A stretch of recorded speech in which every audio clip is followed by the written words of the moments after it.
वर्तमान शासन नायक भगवान वर्धमान स्वामी के शासन काल में हम सभी भव्य जीव यहाँ विराजते हैं। परम भट्टारक महाश्रीमन उन भगवान वर्धमान स्वामी के मुख कमल से निश्चित भागवादिनी भगवती मां जिनवाणी का हम सभी भव्य जीव करुणांजलि लगा करके यहाँ पान कर रहे हैं। यह भागवादिनी, यह भगवती मां जिनवाणी हम सभी भव्य जीवों का कल्याण करे, सभी जीवों के लिए मोक्ष मार्ग प्रशस्त करें। संसार में भटकते जीव की जो दशा है वह उसकी भाव दशा के निमित्त से उत्पन्न हुई है। इसलिए जीव को पूर्व पर्याय और पश्चात पर्याय का ध्यान रखते हुए हमेशा अपने जीवन में उन अच्छे कार्यों को करना चाहिए जो अच्छे कार्य इस जीव के लिए उत्तम गति प्रदान करते हैं। क्योंकि जब तक उत्तम गति इस जीव को प्राप्त नहीं होगी तब तक इस जीव का यह संसार रूपी जन्म मरण शांत नहीं हो पाएगा। संसार का जन्म मरण यदि क्षय करना है तो सबसे पहले तो उत्तम गति पाने की आवश्यकता है। उत्तम गति में ही उत्तम कार्य संभव है और उत्तम कार्य से ही कर्मों का क्षय संभव हो पाता है और कर्मों का क्षय होते ही फिर इस जीव को निर्वाण की प्राप्ति होती है। तिरंज गति में अणुव्रत धारण किए जा सकते हैं। तिरंज गति में अणुव्रतों को तो धारण किया जा सकता है, लेकिन तिरंज गति में महाव्रतों को धारण नहीं किया जा सकता। परंपरा से तिरंज गति मोक्ष का साधन तो हेतु बन जाएगी, परंपरा से तो नरक में भी मोक्ष का हेतु बन जाएगा। चारों गतियों में मोक्ष का साधन बन सकता है। नरक गति में भी सम्यक दर्शन की प्राप्ति होती है और सम्यक दर्शन पूर्वक ही मोक्ष होता है। तो सम्यक दर्शन मोक्ष का साधन है, हेतु है। तो नरक गति में हेतु तो बन सकता है। तिरंज गति में अणुव्रतों को धारण कर सकता है तिरंज, इसलिए वहां हेतु तो बन सकता है, लेकिन साक्षात हेतु कोई बनेगा ये सब परंपरा हेतु है, ये सब परंपरा के निमित्त हैं। साक्षात हेतु यदि कोई है तो वह साक्षात हेतु तो मनुष्य पर्याय ही है। मनुष्य पर्याय में भी कुल की शुद्धि भी आवश्यक है, उत्तम सहनन की आवश्यकता होती है और ये सब कुछ मिलेगा पुण्य के प्रभाव से। और पुण्य कब मिलेगा? जब ऐसा कोई भी कार्य नहीं करोगे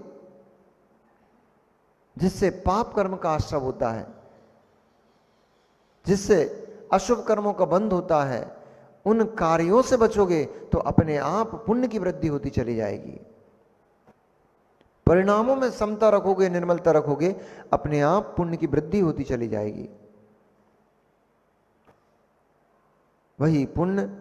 वही पुण्यानुबंधी पुण्य फिर इस जीव को मोक्ष के लिए साधन बनता है।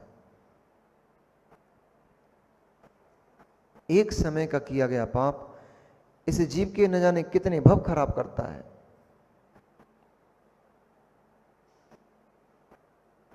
जब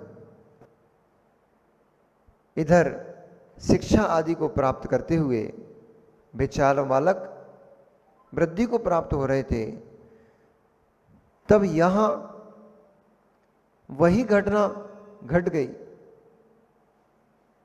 जो पूर्व भव में कुछ पाप कर लिया था, वो पाप कर्म यहां उदय में आ रहा है।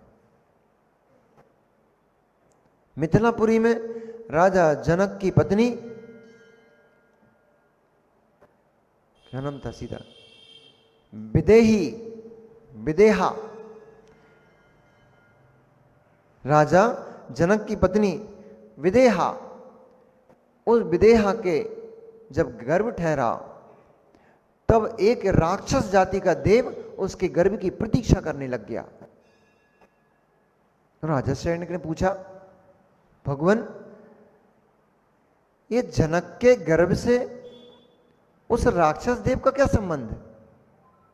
ये कुछ बात मेरी समझ में नहीं आई, तो कृपया कर अभी जनक का और विदेहा का कथन तो बाद में कीजिए, पहले वह राक्षस देव, महाकाल नाम का राक्षस देव जनक की पत्नी के गर्भ में ठहरे हुए बालक के बालिकाओं के प्रतीक्षा क्यों कर रहा है?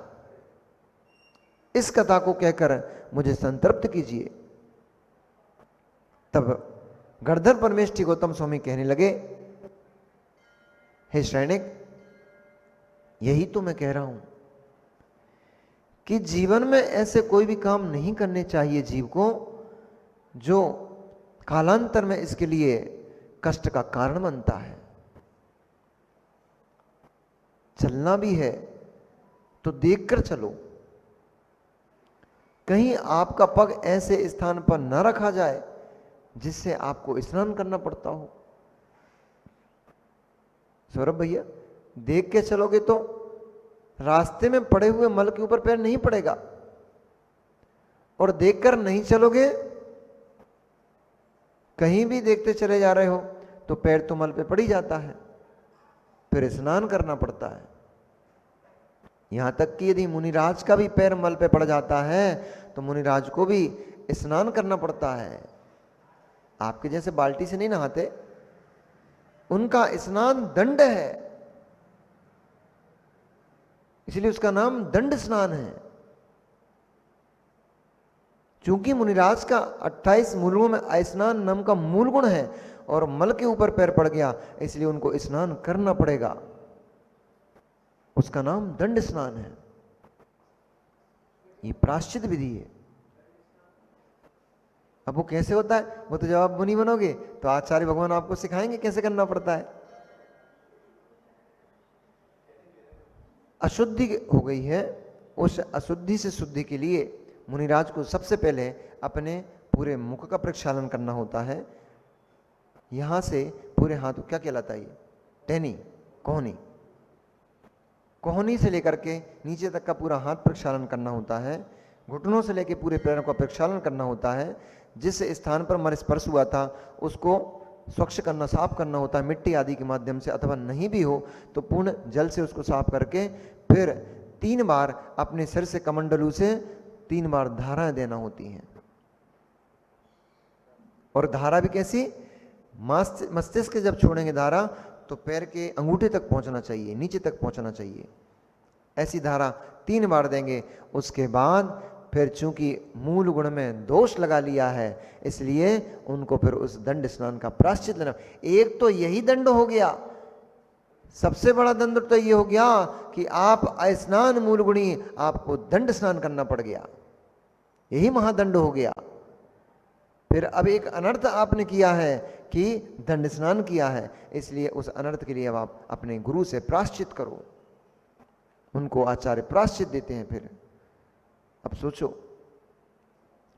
केवल यहां से पानी यहां तक बह के आ गया तो मुनियों को प्रायश्चित लेना पड़ता है। मुनियों को प्रायश्चित लेना पड़ता है। बाल्टी बाल्टी भर पानी, टब भर के पानी, शावर लगाकर, वॉश बेसन, क्या बोलते उसको, बाथ टब लगा करके नहा रहे हो। कितना कर्म का बंध होता है। एक टोटी से धार देने में मुनि को प्रायश्चित लेना पड़ता है, और आप तो वो स्विमिंग पूल में कई हजार लीटर पानी में नहा के चले आ रहे हो, तुम्हारा क्या होगा। इसलिए आपको विवेक मिला है, मनुष्य पर्याय मिली है, आपको 5 इंद्रियां मिली हैं, आपको मन मिला है, उसका सदुपयोग करो, उसका दुरुपयोग मत करो।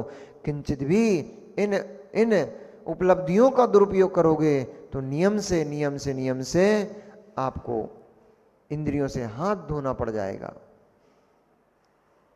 कर्म आपकी उन इंद्रियों को आपसे छीन के ले जाएगा। और 5 इंद्रियों से किया गया पाप, मन से किया गया दुर्विचार, दुर्व्यवहार, ये जीव को नियम से कष्टप्रद ही होता है, कष्टप्रद ही होता है, बहुत कष्ट देता है। एक भव में किया गया पाप, एक क्षण में किया गया पाप मां, इसलिए सबके बीच में रहो, सबके बीच में रहो, लेकिन सबके बीच में अपने आप को एकदम सबसे न्यारा देखो। सम्यक दृष्टि का प्रसम संवेग अनुकंपा गुण होता है। सम्यक दृष्टि जीव का कल विषय चल रहा था, ये कार्तिक नहीं क्या नाम है, पुरुषार्थ सिद्धि उपाय ग्रंथ में दोपहर को जो क्लास चलती है उसमें ये विषय कल चल रहा था कि सम्यक दृष्टि का आस्तिक्य नाम का गुण होता है। भाई आस्तिक्य क्या है? अनुकंपा, अनुकंपा नाम का गुण होता है। भाई अनुकंपा क्या है? जीव दया। अनुकंपा अर्थात जीव दया। कौन से जीव की दया? चींटी चल रही उसको नहीं मारना, जीव दया। चींटी को ऊपर पैर नहीं रखना, जीव दया।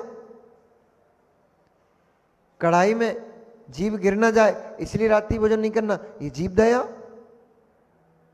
कोई जीव हमारे हाथ से मृत्यु को प्राप्त ना हो जाए, हमारे पान करने में जीव मृत्यु को प्राप्त ना हो जाए तो पानी छान के पीना, ये जीव दया। एक आलू के कण में असंख्यात जीव होते हैं, असंख्यात जीव होते हैं। एक आलू की सुई के नोक बराबर क्षेत्र में इतना जीव होता है कि यदि वह जीव कबूतर बन जाए तो 2.5 द्वीप को आवृत कर लें, ढक दें पूरा। एक सुई के नोक बराबर आलू में इतना जीव होता है। वो जीव हमारे खाने से मृत्यु को प्राप्त ना हो जाए, वह जीव दया। कौन सी जीव दया? ये तो परजीव दया हो गई, ये मेरा प्रयोजन नहीं है। ये परजीव दया हो गई, ये मेरा प्रयोजन है। तो कल से क्या करोगे? रात्रि भोजन शुरू, आलू प्याज शुरू। क्यों? परजीव है, उससे मेरा क्या प्रयोजन है? इन सबके पीछे जी कोई बैठा हुआ है, चाहे रात्रि भोजन का त्याग हो। ये हमारे यहां रूढ़ी नहीं है, लोगों ने रूढ़ी, कल भी मैं इसके ऊपर बात कर रहा था कि हमारे यहां क्रियाओं को रूढ़ी बना डाला है लोगों ने, पर क्रियाएं रूढ़ी नहीं थी, उनके पीछे बहुत गहरा रहस्य छिपा पड़ा था। हम जैसे लोगों ने ढोंग कर करके उनको क्रियाओं को रूढ़ी बना डाला। रात्रि भोजन का त्याग कर दिया, रात में फलारी हलवा बन रहा है, साबूदाने की खिचड़ी बन रही है, सिंगाड़े का पाक बन रहा है। ये हमने रूढ़ी बना डाला। उद्देश्य नहीं था, उद्देश्य जीव की दया था, जीव की रक्षा था। इसलिए भोजन रात में नहीं कर रहे थे, ना कि इसलिए भोजन रात में नहीं कर रहे थे कि हम रात में भोजन नहीं करें। भोजन रात में नहीं करने के लिए भोजन रात में नहीं कर रहे थे कि भोजन में जीवों की विराधना ना हो जाए, इसलिए रात में भोजन नहीं कर रहे थे। भोजन रात में नहीं करना इसलिए नहीं कर रहे थे, भोजन रात में नहीं करना है इसलिए भोजन नहीं कर रहे थे कि जीव की मेरे द्वारा विराधना ना हो जाए, इसलिए भोजन रात में नहीं कर रहे थे। मित्र यदि वो भाव नहीं आ पा रहे हैं तो आप रात्रि में भोजन का, आप तो दिन का भी भोजन त्याग दो, कुछ भी नहीं होने वाला है। यदि ये भाव आपके अंदर नहीं आ पा रहे हैं तो दिन रात 24 घंटे का भोजन त्याग कर दो, कुछ भी नहीं हो पाएगा। क्योंकि आचार्य भगवंत कुंद स्वामी ने जीव दया को परम